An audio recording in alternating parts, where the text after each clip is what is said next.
couple of business days, it seems at the moment, TikTok is like, hi, new insecurity alert, new patch update, time to hate yourself. You haven't hated yourself for a couple of hours, sweetheart. From people not being aware what hip dips were and now are insecure of them because TikTok said, hip dips are weird, baby, to seeing how awkward you look from behind because apparently you have to be walking like a Victoria's Secret model every 24/7 minutes. Or wait, how about inverted selfies? You know how people see us from day to day? Not flipped, not filtered, not edited, but look at those eyebrows. They're pretty crooked, aren't they? Wide rib cage, please be aware your insides that you have absolutely no control over what size they are to be. You know, the rib cage that is protecting your vital organs and is keeping you alive is not aesthetic skinny queen vibes, sorry. Legging legs. The thigh gap trend from Tumblr days just being regurgitated and spewed back up onto the For You pages of the new generation who is hyper obsessed with appearance and beauty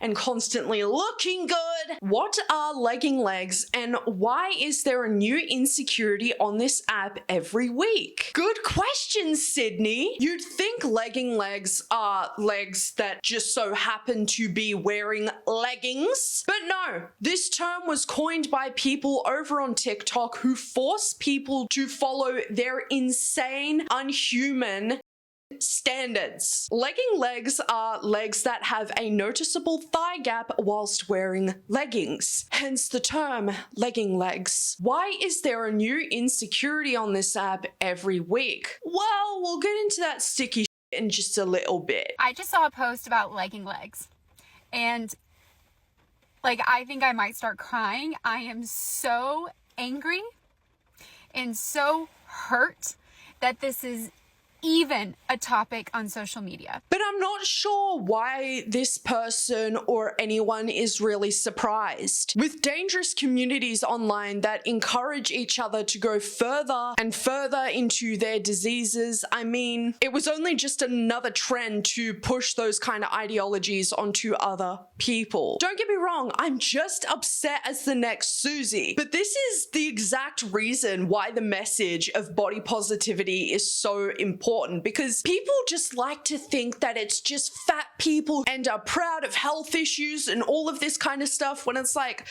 no, honey, what it is loving that the body you are currently in, that it's not a bad thing to be in the current body that you are in. It is okay to live and breathe and be a different sized human being. Holy shit. Who knew? Of course, there are obviously 0 to 100 kind of health issues that people can gather from living certain types of lifestyles. Like, people always love to call out somebody's weight in the name of, I'm so scared about your health. Like, no, you are not scared about this random stranger's health. You just cannot handle to see a person who looks different from the conventional standard be out here, exist, be happy, be loved, be desired. Like, this is why these kinds of trends exist, is because people can't accept that. So once people shut the f up about other people's bodies, these trends won't exist. Like, it should not be promoted. This is the kind of stuff that needs to be blocked and banned, because this is a catalyst for eating disorders like I have never seen. Actually, I have seen it because I went through that when I was a teenager, okay? All the millennials, and I'm sure the generations before us, but I'm speaking on behalf of my generation, we went through this shit. We are traumatized by this shit. And now there are young women that are making these posts about legging legs? Are you kidding me? I have teenagers. I have a almost 14-year-old and an almost 18-year-old, and they're both dancers. And the scary part is, this person's kids is gonna come across these kinds of videos, especially if they are in dance, especially if they are in something that is competitive and is also very focused on your appearance as well. And what sucks is, I don't think people take Gen Z seriously enough when we say that we are in the head truly from getting social media at such a young age. Again, I'll get into all of that in a moment, but they already struggle with their body dysmorphia, okay? They're we go. We've done really well for them to maintain a very healthy outlook on their bodies. I have worked so damn hard. And then I come across a video promoting legging legs. Okay? You can look it up. You can search it. Okay? We're talking about treating a thigh gap like it is a trend. It's not a trend. It's not a trend. And let me just add on to what this person is saying real quick. If you are somebody who is born with a thigh gap, if you are born with the body type that makes it so that you do have a thigh gap, I don't think there's necessarily anything wrong in that. But what I think is up is promoting this trend as if it's the new body trend or if it's the new thing to look like. And so now you don't eat and now you have to exercise 24/7 to look like this. Like, that mentality is up. That mentality leads into lifelong issues with eating disorders, and it's fucking miserable. Eating disorders.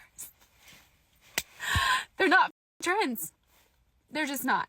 Okay, so if you see this video and you have one of those videos up, I suggest you take it down for your own mental health and for all the young women that are going to come across these videos and go to their bedrooms and start measuring themselves or start pulling at their skin or just getting so effed up in the mind. But that's the thing though. Young people are the people who are posting these legging legs videos. These 14-year-olds have already fell into a trap because from my research and what I have personally seen myself, there is no 36-year-old Jenny out there who is posting about legging legs. It's 14-year-olds who have a crippling self-deprecation and hatred for themselves. And it's so clear as day because I was one of those 14-year-old kids once. That's why it's like, it's so easy to bash the people who are posting about legging legs, but at the same time, who are the people who are posting about legging legs? This is a therapist's thought on the whole legging legs trend.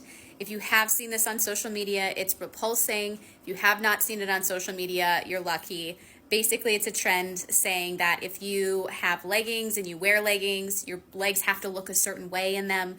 Again, this is disgusting. Do not let social media tell your body that it is a trend. If you have a body and you have leggings, you have legging legs. Wear the leggings, be proud, be confident.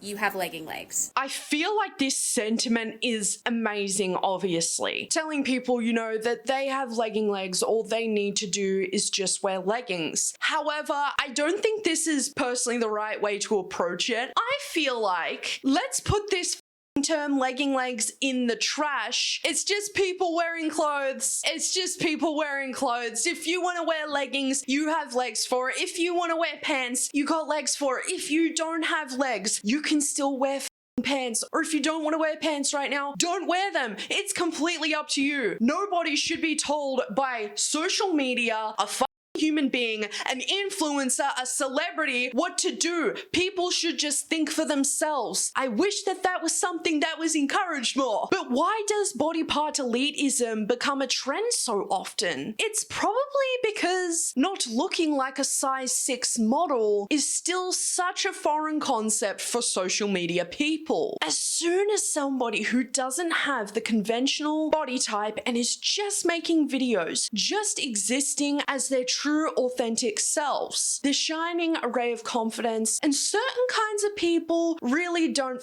with that. These same individuals get confused by what they see, because how can somebody who looks like that be so confident and love themselves and be desired and actually have people around them that love them for them and not what size they are? Look at the clean girl aesthetic. Literal children being obsessed with drunk elephant and Skims. The popularization of trends such as legging legs. What do they all have in common? What's the one thing? That's right, all of it being appearance based, all of it being beauty based, all conforming to the standard set many, many years ago by old men sitting in a room coming up with ideas on what kind of insecurities they can perpetuate to women, femmes alike, to profit off their quest to being the most beautiful, with lip fillers, BBLs, and Botox being done at an all-time high. It was only natural that a trend like this would come about. I mean, look at the most influential celebrities getting their BBLs undone and the rise of the use of Ozempic among these people. The cycle continues, and the cycle is just getting to them younger and younger.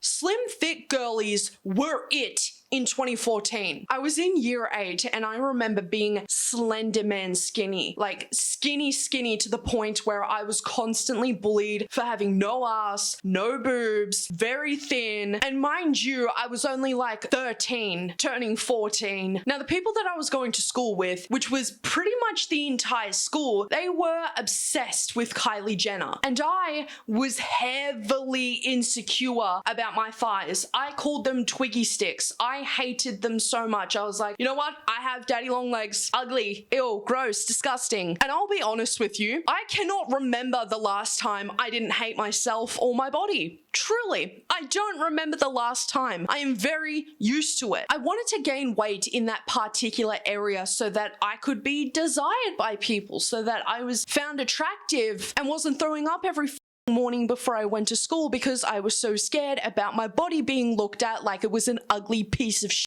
I do endless squats in my bedroom for hours on end, and I should have been doing my homework. I should have been hanging out with my family or friends or enjoying life, but no, I wasted away in my bedroom because my body just didn't look like this person's, or it didn't look like that person's. And what's hilarious is people don't understand why this affects tweens and teenagers so much. It's because they are the most susceptible to being bullied by their peers, to being put down by anyone really, family members, close friends, family friends, being influenced into a toxic ideology, influenced into lifelong wars with EDs, addictions to cosmetic surgeries that, you know, eventually leads to death. And TikTok is platforming such a miserable trend. It is disappointing, but we must address the issue at hand here. These are pretty young people who are perpetuating this idea, not only to themselves, but to others as well.